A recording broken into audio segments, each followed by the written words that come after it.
शुक्लांबरधरं विष्णुं शशिवर्णं चतुर्भुजं प्रसन्नवदनं ध्यायेत् सर्वविघ्नोपशान्तये। व्यासं वसिष्ठनप्तारं शक्तेः पौत्रमकल्मषं पराशरात्मजं वन्दे शुकतातं तपोनिधिं। व्यासाय विष्णुरूपाय व्यासरूपाय विष्णवे नमो वै ब्रह्मनिधये वासिष्ठाय नमो नमः। अविकाराय शुद्धाय नित्याय परमात्मने सदैकरूपरूपाय विष्णवे सर्वजिष्णवे यस्य स्मरणमात्रेण जन्म संसारबन्धनात् विमुच्यते नमस्तस्मै विष्णवे प्रभविष्णवे। ॐ नमो विष्णवे प्रभविष्णवे।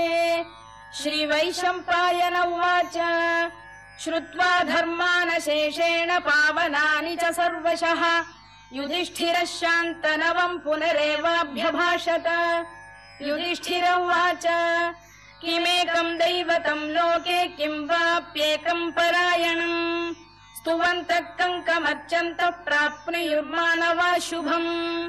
को धर्मः सर्वधर्माणां भवतः परमो मतः किं जपन्मुच्यते जन्तुर्जन्म संसारबन्धनात्। श्रीभीष्म उवाच जगत्प्रभुं देवदेवमनन्तं पुरुषोत्तमम् स्तुवन्नाम सहस्रेण पुरुषः सततोत्थितः तमेव चार्चयन् नित्यं भक्त्या पुरुषमव्ययम् ध्यायन् स्तुवन् नमस्यं च यजमानस्तमेव च अनादिनिधनं विष्णुं सर्वलोकमहेश्वरम् लोकाध्यक्षं स्तुवन् नित्यं सर्वदुःखातिगो भवेत्। ब्रह्मण्यं सर्वधर्मज्ञं लोकानां कीर्तिवर्धनम् लोकनाथं महद्भूतं सर्वभूतभवोद्भवम् एष मे सर्वधर्माणां धर्मोऽधिकतमो मतः यद्भक्त्या पुण्डरीकाक्षं स्तवैरच्चेन्नरः सदा परमं यो महत्तेजः परमं यो महत्तपः परमं यो महद्ब्रह्म परमं यः परायणम् पवित्राणां पवित्रं यो मङ्गलानां च मङ्गलम् दैवतं देवतानां च भूतानां यो व्ययपिता यतः सर्वाणि भूतानि भवन्त्यादियुगागमे यस्मिंश्च प्रलयं यान्ति पुनरेव युगक्षये तस्य लोकप्रधानस्य जगन्नाथस्य भूपते विष्णोर्नाम सहस्रं मे शृणु पापभयापहम् यानि नामानि गौणानि विख्यातानि महात्मनः ऋषिभिः परिगीतानि तानि वक्ष्यामि भूतये। ऋषिर्नाम्नां सहस्रस्य वेदव्यासो महामुनिः छन्दोऽनुष्टुप् तथा देवो भगवान् देवकीसुतः अमृतांशुद्भवो बीजं शक्तिर्देवकी नन्दनः त्रिसामाहृदयं तस्य शान्त्यर्थे विनियुज्यते विष्णुं जिष्णुं महाविष्णुं प्रभविष्णुं महेश्वरम् अनेकरूपदैत्यान्तं नमामि पुरुषोत्तमम्।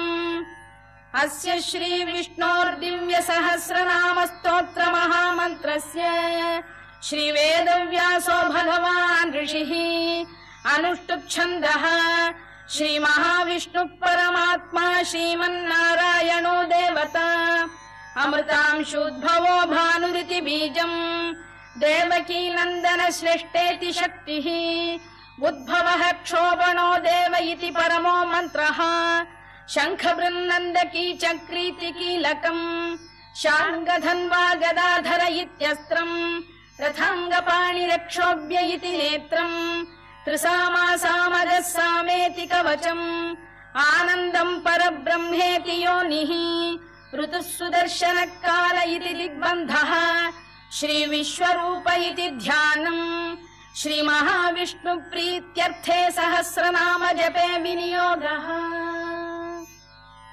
ध्यानम् क्षीरोदन्वत्प्रदेशे शुचिमणिविलसत्सैकते मौक्तिकानाम् माला क्लुप्तास्तनस्थस्फटिकमणिनिभैर्मौक्तिकैर्मण्डिताङ्गः शुभ्रैरभ्रैरदभ्रैरुपरि विरचितैर्मुक्तपीयूषवर्षैः आनन्दीन पुनीयादरि नलिन गदा शङ्खपाणिर्मुकुन्दः भूः पादौ यस्य नाभिर्विहदसुरनिलश्चन्द्रसूर्यौ च नेत्रे कर्णावाशा शिरोद्यौर्मुखमपि दहनो यस्य वास्तेयमब्धिः अन्तस्थं यस्य विश्वं सुरनरखगो भोगि गन्धर्व दैत्यैः चित्रं रम्यते तं त्रिभुवन वपुषं विष्णुमीशं नमामि।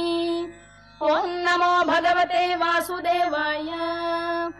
शान्ताकारं भुजगशयनं पद्मनाभं सुरेशं विश्वाधारं गगनसदृशं मेघवर्णं शुभाङ्गम् लक्ष्मीकान्तं कमलनयनं योगिहृद्ध्यानगम्यं वन्दे विष्णुं भवभयहरं सर्वलोकैकनाथम्। मेघश्यामं पीतकौशेयवासं श्रीवत्साङ्कं कौस्तुभोद्भासिताङ्गम् पुण्योपेतं पुण्डरीकायताक्षं विष्णुं वन्दे सर्वलोकैकनाथम्। नमः समस्तभूतानामादिभूताय भूभृते अनेकरूपरूपाय विष्णवे प्रभविष्णवे सशङ्खचक्रं सकिरीटकुण्डलं सपीतवस्त्रं सरसीरुभेक्षणम् सहारवक्षस्थलशोभिकौस्तुभं नमामि विष्णुं शिरसा चतुर्भुजम्। छायायां पारिजातस्य हेमसिंहासनोपरि आसीनमम्बुदश्याममायताक्षमलङ्कृतम् चन्द्राननं चतुर्बाहुं श्रीवत्साङ्कितवक्षसम् रुक्मिणी सत्यभामा